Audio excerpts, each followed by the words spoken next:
She aged out of foster care and had a severe drug addiction, but that didn't stop her from achieving her dreams of becoming a lawyer. She's the focus of tonight's SA Strong.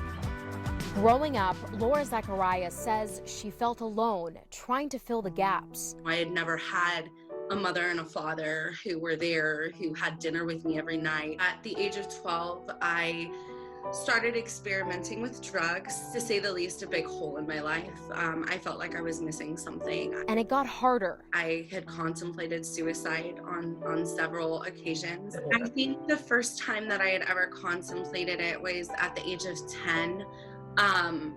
I felt like I had nothing. When I was a freshman in high school, I had gotten caught at school with drugs. I ended up picking up 2 felonies. In that moment, I was brought in front of a judge where my lawyer kind of tried to advocate for me, and it was a very impactful moment in my life. she had to make a choice. Either you can go to juvenile until you turn 18, or you can go to this foster care program. In 2010, Laura decided to go to Arms of Hope in Medina, Texas. I was going through a lot at that moment, and I mean, just thinking back on it, it's still just, it was painful, physically, mentally. But the pain didn't stop her from going after her goals, even when she felt like giving up.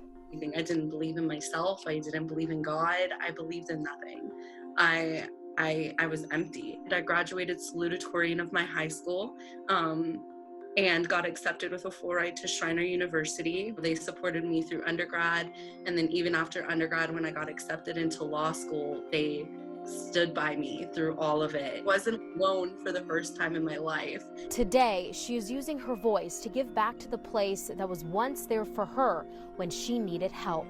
I just want to make that impact on somebody else in my life, and I feel like this was the route that God wanted me to take. I did a lot of outreach.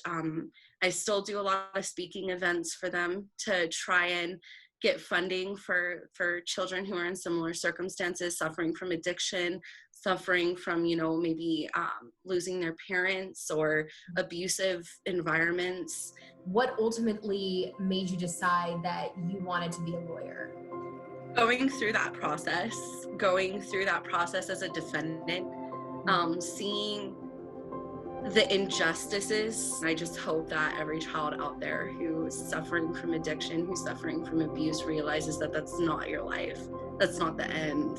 Like there's an after, and there's so much more after. She is such an inspiration, and if you know someone in your life with an empowering story to share for SA Strong, I want to hear from you, so make sure to connect with me via email and chat with me on Facebook, Instagram, or Twitter, and make sure to use the hashtag SA